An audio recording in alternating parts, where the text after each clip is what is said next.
আপু কেমন আছেন? অনেক কষ্টে আছেন। আপনার নাম কি? বা খুব সুন্দর নাম হাদিসা আপা। তো হাদিসা আপা থাকেন কোথায়? ময়মনসিংহ থাকেন? আচ্ছা, দেশের বাড়ি ময়মনসিংহ নাকি? আচ্ছা, বিয়ে শাদী হয়েছে তো নাকি? আচ্ছা, কি প্রেম টেম করতেছেন? সৎ মার কাছে থাকেন? আচ্ছা, সৎ মা কি অনেক কষ্ট দেয়? কি কি কষ্ট দেয়? অনেক কষ্ট দেয়, কাম কাজ করায়। ছোট একটা ভাই আছে, তার মারধর করে। আচ্ছা, আপনার ছোট ভাই আছে? তো তার বয়স কত?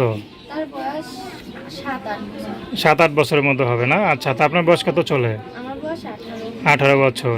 তো বিয়ের উপযুক্ত বয়স হয়েই গেছে, ঠিক না? এখন কি বিয়ে শাদী করবেন না কারে পরে করবেন? বিয়ে শাদী তো করবোই, যে আমার ভাইটার দায়িত্ব নিতে পারবে তার কাছে বিয়ে শাদী করবো। আচ্ছা আচ্ছা, তো বাবা কি কাজ করে? এটাই তো আইসে, আর সৎ মা কাজ কাম করায় দেখে তারই দেখে। আচ্ছা, সৎ মা খালি তাড়ায় দেয়? মানে সৎ মা চায় না যে আপনার বিয়ে দিয়ে আপনি সুখে থাকেন নাকি? চায় যে আপনি তার ঘরে বান্দি মানে দাসী হয়ে থাকেন না? আচ্ছা, খুবই কষ্টের কথা। তো পড়াশোনা করছেন নাকি? পড়াশোনা করতে পারি নাই ভাই, সৎ মার কাছে থাকি, ভাইরাই পড়াশোনা করতে পারি না, আমি আচ্ছা, তো মানে ভাইকেও পড়াশোনা করতে পারেন নাই? আচ্ছা, এদিকে তাকান, এদিকে তাকান। হ্যাঁ, মানে আপনার যে নিজের ভাই আছে তাকেও পড়াশোনা করতে পারতেছেন না? আচ্ছা, তো বাবা কিছু বলে না? বাবা কি বলবে, সৎ মা যদি বাবারে বলি মারধর করে। বাবা মানে বাবা কি বিশ্বাস জানা? না। খুবই কষ্টের কথা। তো আপনার নিজের মা কি হয়েছে? নিজের মা, বাবা বিয়ে করলে নানির বাসায় চলে গেছে, আর আসে না। ও, তো আমার নিজের মা বেঁচে আছে আর কি? তো তো নিজের মাকে চলে যান। চলে যাবো কিভাবে, বাবা যাইতে দেয় না, বলে ওখানে যাই না। মানে কেন? এখন ওখানে যাইতে দেয় না বাবা, সৎ মার কাছে রাখছে। সৎ মায়ের কাছে রেখে দিছে? আচ্ছা, তো আপনি কখনো মার সাথে যোগাযোগ করেন না? না, যোগাযোগ করতে দেয় না বাবা, একটু বলে মাস যোগাযোগ করলে। একটু মার সাথে দুঃখ কষ্টের কথা শেয়ার করবেন না? তাহলে তো ভালো হয় না? করতে দেয় না বাবা। এই যে এখন এই যে কষ্ট করতে আছেন, এখন মনে করেন বিয়ে শাদী তো করতে হবে, ঠিক না? তো আপনি এখন নিজের একটা পছন্দ করে আমরা তো। যাইতেই চাই, আপু যাইতে দেয় না। বিয়ে শাদী করবো, যে আমার ভাই দায়িত্ব নিতে পারবে, আমার ভাইরে পড়াশোনা করতে পারবে, আমি তার কাছে বিয়ে শাদী করবো।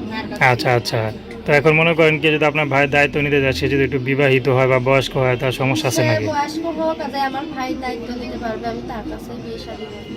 আচ্ছা, তো এখন মনে করেন যে আপনার সাথে কীভাবে যোগাযোগ করবে? এই যে আমার মোবাইল নাম্বার। মোবাইল নাম্বার দিবেন। পড়াশোনা কতদূর করছেন? পড়াশোনা বেশি করতে পারিনি। তো এখন মনে করেন স্বামী যেভাবে রাখবে বিয়ের পর সেভাবে থাকতে পারবেন তো? হ্যাঁ, পারবো। যদি একটু কষ্টে রাখে থাকতে পারবেন? হ্যাঁ। আচ্ছা, তো এই যে সৎমা থেকে মানে চলে যেতে চান, এই তো? হ্যাঁ, সৎ মা নাম্বার দিচ্ছি।